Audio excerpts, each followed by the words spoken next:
श्री शिवाय नमस्तुभ्यम। हम सबको पता है कि आज है 29 मार्च यानी कि शनि अमावस्या का बहुत ही प्यारा सा दिन। साथ ही साथ इस दिन लग रहा है सूर्य देवता को ग्रहण। तो आप सभी लोगों को आज शनि अमावस्या पे पितृ अमावस्या दीपक लगाना है, क्योंकि जो अमावस्या तिथि होती है वो हमारे पितरों को समर्पित होती है। इसीलिए आज के इस दीपक को पितृ अमावस्या दीपक के नाम से जाना जाएगा। यह उपाय सुबह के टाइम नहीं करनी है, ना ही आपको सूर्य ग्रहण के टाइम करनी है।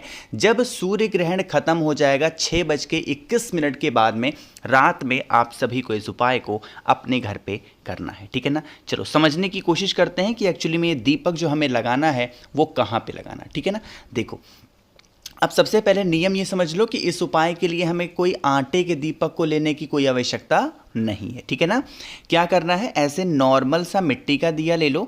हम यह दीपक लगा किसके लिए रहे हैं, अभी अभी मैंने बताया कि जो अमावस्या तिथि का दिन होता है स्पेशली किसे समर्पित होता है, हमारे पितरों को। और मैंने आपको हजारों बार बता रखा है पितरों के लिए हमेशा कौन सा दिया लगाया जाता है, घी का दिया। अब सबसे बड़ी बात आती है कि भैया इस दीपक के अंदर हम गोल बत्ती लगाएंगे या लंबी बत्ती।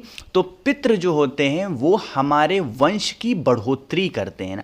वो हमारे जीवन में जब खुश होते हैं तो हमारे जीवन में क्या होती है, हर चीज की बढ़ोतरी होगी, धन की, व्यापार की, नौकरी की, हर चीज हमें मिलेगा। तो इसीलिए आप सभी को लंबी बत्ती लगानी है ना।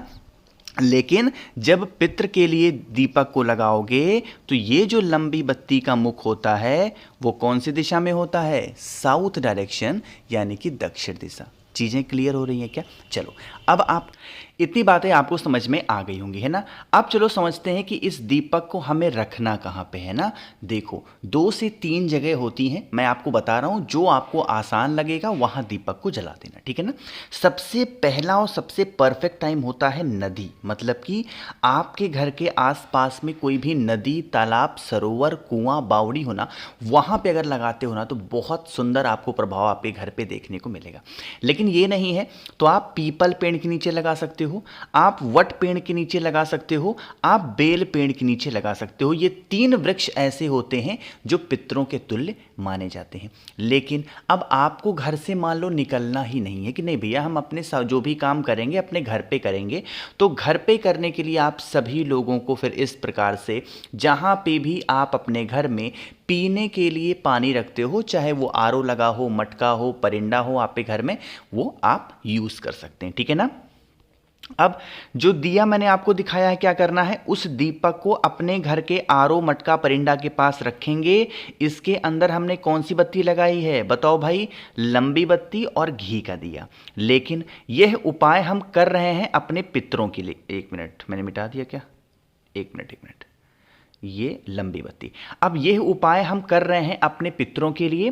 तो आपको दीपक के नीचे अपने पितरों का स्मरण करते हुए 1 चुटकी पहले तो काला तिल रखना है। चीजें क्लियर हो रही हैं क्या? ठीक, काला तिल रखना। और फिर आप सभी लोगों को इस बत्ती का जो मुख होगा वो साउथ डायरेक्शन यानी कहने का मतलब है दक्षिण दिशा में करके, और पितृ देवता आर्यमन का ध्यान करके अगर आप प्रज्वलित करते हैं, जला देते हैं, तो इससे आपकी फैमिली में, परिवार में कभी संकट नहीं आ सकता। और जिस भी रीजन से पितृ दोष आपके घर में लगा है वो समस्या आपके घर से खत्म जरूर हो जाएगी, ठीक है ना। तो आप सभी को ये दीपक अपने घर पे प्रज्वलित जरूर से जरूर करना, ठीक। चलो अब हम लोग आगे बढ़ते हैं इस वीडियो पे। आज करने वाले हम लोग अपने दूसरे उपाय की तरफ। ध्यान रखिएगा, यह उपाय जब सूर्य ग्रहण खत्म होगा, यही नहीं जितने भी उपाय मैंने आप सभी को 29 तारीख के बताए हैं, सारे उपाय आपको सूर्य ग्रहण जब खत्म हो जाएगा उसके बाद ही करने हैं, ठीक है ना। चलो अब दूसरे उपाय की बातें करते हैं। जो लोग अपनी फैमिली से बहुत प्रेम करते हैं और उनकी ये इच्छा है कि परिवार में हमारे कोई भी या किसी भी प्रकार से कोई संकट ना हो, तो आप इस उपाय को निश्चित रूप से करेंगे, ठीक है ना। करना क्या है, सबसे पहले आप सभी को लेना होगा इस प्रकार से काला तिल। अरे बताओ भाई क्या लोगे, काला तिल लेना। अब काला तिल तो आपने ले लिया, साथ ही साथ आपको फिर इस प्रकार से लेना है क्या, तांबे का लोटा। क्या लोगे, तांबे का लोटा।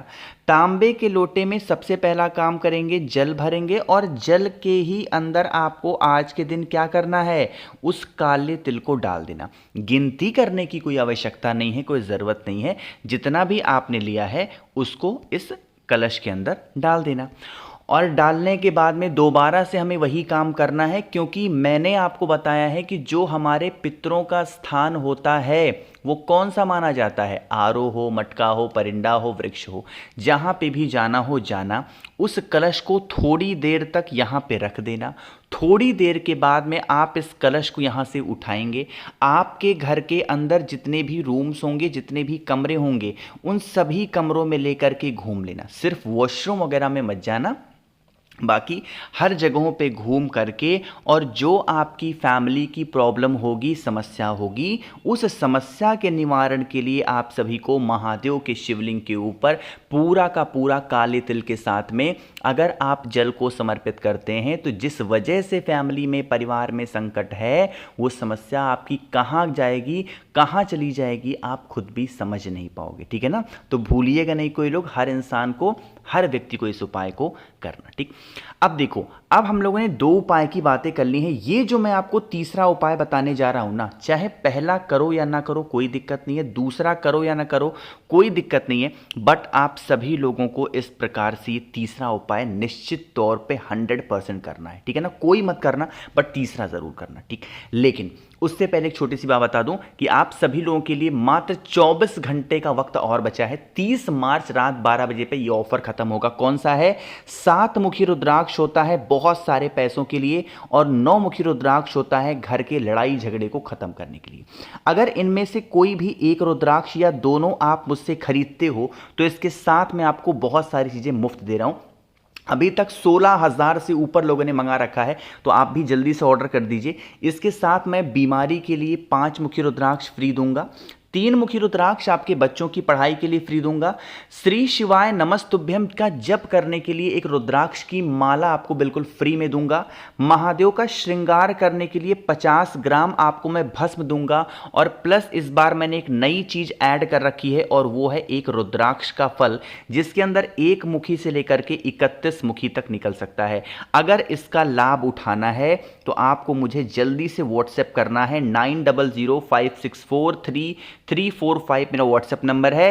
कैश ऑन डिलीवरी की सुविधा उपलब्ध है, मतलब पहले पैसे नहीं देने हैं। जब रुद्राक्ष आपको मिल जाएगा, पहुंच जाएगा, तो 1-2 दिन के बाद आपको पैसे देने हैं। ठीक है ना? चीजें क्लियर हैं? चलो अब हम लोग समझते हैं इस इंपॉर्टेंट से उपाय की। यह उपाय एक तो आपकी इच्छा के लिए होगा, है ना? इच्छा कई रूप में होती है। आपके घर की जो प्रॉब्लम्स हो, जो इच्छाएं हो, आप उन इच्छाओं के लिए इस उपाय को कर सकते हैं। इसके लिए 2 चीज़ें चाहिए। एक तो आपको चावल का 1 दाना चाहिए, और दूसरा आप सभी को एक बेलपत्र चाहिए। क्या चाहिए? चावल का 1 दाना और 1 बेलपत्र, है ना? अपने राइट हैंड, कहने का मतलब कौन सा है, अपने सीधे हाथ पे आप सभी को बेलपत्र को रखना है, और उसी बेलपत्र के ऊपर 1 चावल का दाना रखना है। ठीक, लेकिन इसको लेके खड़े कहाँ होना है? वही स्थान दोबारा से है, क्योंकि अमावस्या का जो दिन होता है हमारे पितरों को समर्पित होता है। आप अपने राइट हैंड में, दाहिने हाथ में क्या करना है, उस बेलपत्र को, और आपको क्या करना है, उस चावल के 1 दाने को राइट हैंड में आप सभी को रखना होगा। अपने पितरों से विनती करनी है, प्रार्थना करनी है कि हमें जो हमारी ये विशेष है, मनोकामना है, हे पितृ देवता, हमें पूजा पाठ करने का ढंग नहीं, हमें किसी भी चीज़ों को करने का ढंग नहीं, हमसे जो भी गलतियां हुई हों आप हमें क्षमा करें, और हमारी ये मनोकामना है इन्हें पूर्ण कराएं। इस प्रकार से प्रार्थना करके, और फिर आप इस चावल के दाने को बेलपत्र के साथ में महादेव के शिवलिंग के ऊपर लेके जाना, और चुपचाप पितृ देवता अर्यमन का स्मरण करते हुए, किसका ध्यान करोगे? अर्यमन का ध्यान करके अगर आप चढ़ा देते हैं, तो आपके घर परिवार में जिन भी लोगों की मनोकामना अधूरी होगी वो पूरी जरूर होगी। आगे बढ़ते हैं। अपने घर के नजर, टोने, टोटके को दूर करने के लिए हम इस बहुत ही प्यारे से उपाय को समझने की, ठीक है ना? लेकिन जल्दी से करिए वीडियो को लाइक। जिसने अभी तक चैनल को सब्सक्राइब नहीं किया, मेरी आवाज़ आप पहली बार सुन रहे हैं, चैनल को ज़रूर सब्सक्राइब करेंगे, ठीक है ना? देखो, इसके लिए हमें 2 चीज़ें चाहिए। एक तो कोई भी एक सिक्का ले लो, दूसरा मौली ले लो, धागा ले लो। ठीक, इस मौली धागा को जो भी प्रॉब्लम्स घर में हो, उस प्रॉब्लम का स्मरण करते हुए सिक्के पे लपेट देना पूरा अच्छे तरीके से पूरे घर में घूम के, और इस सिक्के को उठा करके कोई भी पेड़ आपके घर के आसपास में हो हरा भरा, पहले कोशिश करना पीपल का पेड़ मिल जाए या वट का पेड़ मिल जाए या बेल का पेड़ मिल जाए, इन तीनों पेड़ पहले खोज लेना। अगर ये तीनों पेड़ मान लेते हैं नहीं मिलती हैं तो आप कोई भी पेड़ के नीचे चुपचाप सिक्के को पितृ देवता आर्यमन का स्मरण करके छोड़ के चले आना, कभी घर में नजर लग ही नहीं सकती है ना। बड़ा ही प्यारा उपाय था। मैंने कोशिश की आप सभी को हर एक चीज़ों को अच्छा समझाने की। बाकी आप सभी लोगों को ऑफर का लाभ उठाना है तो जल्दी से मुझे व्हाट्सएप कर दीजिए। वीडियो पसंद आई हो तो लाइक करिएगा, कुछ पूछना है नीचे कॉमेंट सेक्शन में पूछें, और मेरे जितने भी भाई बहन आवाज़ आज मेरी पहली बार सुन रहे हैं चैनल को ज़रूर सब्सक्राइब करेंगे। श्री शिवाय, नमस्तुभ्यं।